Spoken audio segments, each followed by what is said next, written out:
public. Okay. Let me see. Sorry about that, guys. We got booted off, having a little bit of technical glitches here with the feed today. Could be this controversial topic we're talking about. I'm not sure. But let me just get this.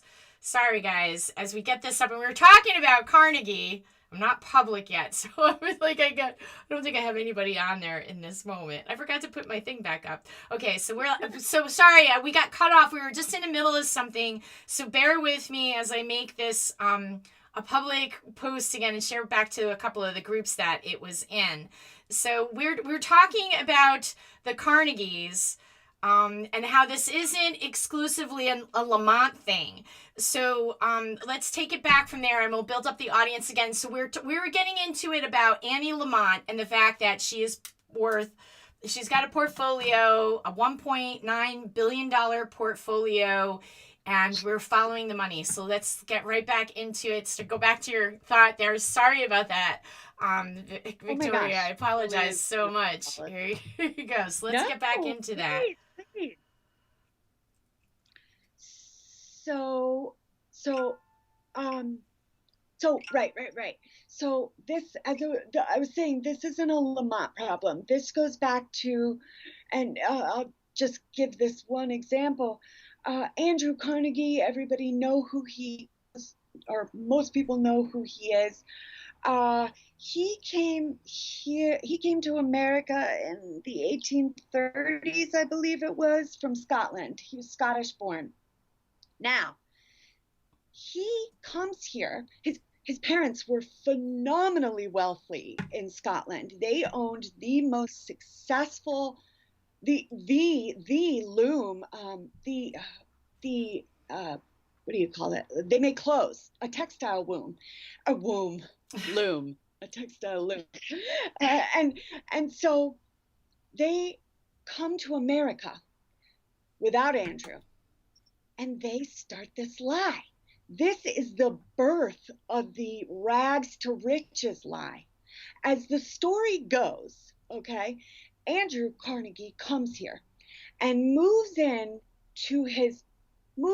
with a family of poor family members. Lie. Moves, and these family members, you really have to dig for the real history. But as the general story goes, he moves into the top floor of his poor family's textile loom. Now, they were his parents, okay? But they needed the lie. They needed that. You can do anything if you just work hard enough, okay? You were a millionaire the moment you were born to your parents. That's a different thing. He marries. Yes. Not everybody has that. Yes. And so, and then, he's married to Margaret Mead, who really? I didn't realize that. Yes. Wow. Yes. So, and her family, they were the birth of like doctors and the educational system. And Andrew Carnegie was this, like, literally part and parcel to our railroads. So from the beginning, and then I'll move away from Anne, but there's so much interesting stuff about these older families. Carnegie, before he came here, traveled Europe looking for business partners, and he didn't care where he found them, but he needed money. He met the Rothschilds, right? And Mr. Rothschild opened the first bank That's right. The first bank. Yeah. And so he meets him. And he also meets some very gangster Italian families. Not going to say who they are, but they own restaurants. They own public sectors. And the Rothschilds were also lawyers. They knew how to lie like a mofo. So Andrew knew that he needed, like these other guys, they needed every part to work together. They needed the money, they needed the control, they knew they needed an educational system, a financial system, lawyers to get them out of trouble. And so they really came to America ready to F shit up, you know? And from there, so those lies, that systemic lie is way before the Lamonts. It's been going on for hundreds of years, right? So really, this is just and it's all over America. It's not happening in Connecticut. I mean, it's not just happening in Connecticut, but Connecticut has been around since the beginning. So, those Italian families that I was mentioning, and some of the Rothschilds, they settled in Connecticut, set up shop here. And so New York and Mass, Connecticut, that that's all like North. Okay. Yes, and that's regionalized. It's interesting. I'm gonna be talking with Ernestine Holloway about that regionalization. But what's interesting is you go into the past, the money past, guys. So we're talking about Annie Huntress Lamont, the Lamonts, and the money. We're following the money. But when you start to follow the money and connecting the dots of how systemic this is, that the money and the power and the politics. So interestingly, Ned Lamont comes from the House of Morgan, which is J.P. Morgan and Chase. So this is old time money. They all went to Yale. They all went to Harvard. It's like they all just live together, talk together, smoke cigars together, conspire together, and it's like people don't know, So I'm sorry. So back to this Lamont post, right? So I'll pull that back. I'm going to put this back. The post from the. So we're still on the June 3rd, or should we move? I'll just.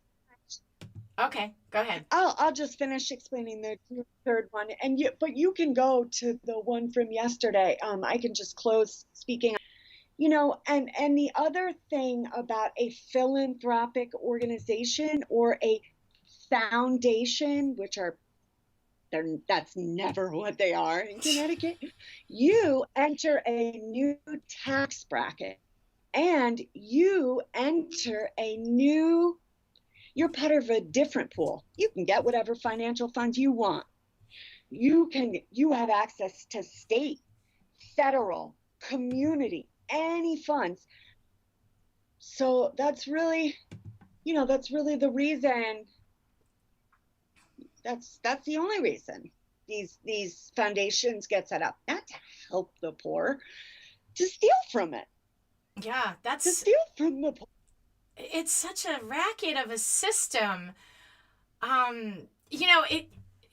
we start to peel it away, what do? I guess we just keep hitting it till it cracks, because this is the systemic problem. When I think about all the problems that we're having in our country, with the division that we're having with, it's like red team, blue team, it's this ideology and that ideology. And what it really comes down to is these very powerful players that have been playing the system for forever. And it's a small group of families that have recently gotten even more powerful. That's even possible. But we're seeing the transfer of wealth being sent through our political system into these families like Ned Lamont, who comes from the House of Morgan, Annie Lamont, which I'm not even sure about all her lineage, but I'm sure it's quite fascinating with a name like Annie Huntress Lamont. So, I'm gonna look at her. I'm gonna dig into her. See where it started. Yeah, it's a great idea. Yeah, because I bet. But it's true, They do. They go way back. No, well, I just think they're connected. It's like George Carlin said this years ago in one of his stand-up comedy skits, where it's a big club, and you ain't in it like we're not in it, but we are in it though, because their policy affects us. Yes. So there's way more of us than any money they'll ever have. So that's why talking about this and exposing it, we just gotta spread the word. It's start looking and digging, because we keep hitting it, and it cracks eventually. It's gotta crack, because this is unsustainable. Talk about sustainability. This is not sustainable. will be like living lives as slaves if this continues under this tyrannical technocracy, whatever it is. Crazy. Yes. So Yes. I got family investments, coronavirus, pandemic stuff over here on Facebook. Should we jump into that? Yes, ma'am. All right, let's do it. So what do we So got here? so I was just, so when I read the article yesterday, I know that the Hartford Courant, I know those their fair share of financial, they do well with the Lamonts as governor. And having read that article I did, remember how I had mentioned, I think I mentioned this a couple weeks ago, but the Hartford Courant wrote about these COVID-19 vendors that were going to help Connecticut find hard to find N95 masks. Literally every company they listed was a lie. And remember Schleen's Furniture? Yes, Remember yes, when I you looked do. on that website? Yes. Schleen's Furniture. Okay. Well, that was one of the companies, these shell lie companies listed right in the Hartford Courant. It's So that's I know, crazy. That's yeah, crazy. Like, so it's a yeah. total, they're just really funneling money back and forth because there's a storefront for Shalene's, right? There's a storefront in Middletown and it's like a furniture store. I don't know if anybody buys anything. It's like the weirdest storefront that I've ever seen. I've been in this area for years. It's scary. Yeah. It's like, It's it's dark and scary. Yes, exactly. They don't even care that yeah. it's in your face in a way, do they? If you go to look. No. Well, people don't know that they have to look. So yes. So I will I'm going to jump right to as okay. So the third paragraph here, by mid-April, the state was competing frantically with governments and institutions across the country to hire enough laboratory capacity to run tens of thousands of daily tests. So then they go in and talk about how many tests. Now, they say there was a wrinkle though. SEMA4 is one of the healthcare startups in which Oak HCFT, Annie Lamont, has taken a position. Should SEMA profit from its contracts with the state by short-term revenue or long-term reputation enhancement, so would Anne and her partners as investors. So, wow. So I knew that. this is so Yeah. overt. So This I is knew. Yeah. Go ahead. so this I unbelievable. know. Like you knew. I know. So I knew that there was more to find because if the Hartford Courant's reporting, they may be getting there may be some real complaints and swirling of like people are talking about this. So I'm like, off I go, right? Boom. SEC, Concord, vendor portal. Like I'm just looking up all of the money I can find, all of the information I can find. What do you know? SEMA 4 is not even SEMA 4 anymore, technically. Or how about we go through picture by picture? Okay, so are we As ready? you know, We're still on the middle one here. We're moving the slide to the yeah, second one. the Okay, first one. so this one. So that's actually the article that was, yeah, Oh, I'm sorry. Everything's running slow today. That's yeah. probably so. SEMA 4 plans to relocate in New York laboratory to Connecticut, create over 400 jobs. Right? Am I in the right spot? Yeah. Perfect. So here we are, guys. I'm gonna pull you. The first, yes. Okay, I'm gonna pull this right up. So the first picture there, sorry. Yep, got it. So that first picture there, which says yesterday's Hartford Courant article on the Lamonts, it's a screenshot of the article. Do you see that? this one, let me see here. That was, I'm sorry, I jumped ahead. That's the one, the family investments here. We were just on that one, so we're Yeah. not ready to move. Okay, go ahead. Yeah. Sorry. Okay, so like I said, this is the article that my dad came running into my room. Read it. Yesterday's newspaper. So this is where they talk about SEMA 4 and the I'll just read this because it sums it up really well. This is, as I say, this is that article, and I always find it interesting. Like, the media distracts, right? They here's a little truth, right? Look, we're telling you the truth. We're not telling you about all these other lies, right? All these frauds, embezzlements, but we'll tell you a little bit about this. And so that's what they do, and then everybody's supposed to feel safe again. Now, they get away with this kind of stuff because of the people they have. There, you can see him, Josh Gabal, excuse me. I'll just read this paragraph. He has made serious money off his relationship with the Lamonts. He defended them in the current, and he helped them draft their ethics plan. The governor and Anne, they knew they were going to get pushback regarding the SEMA 4 thing, or that's what the article wrote.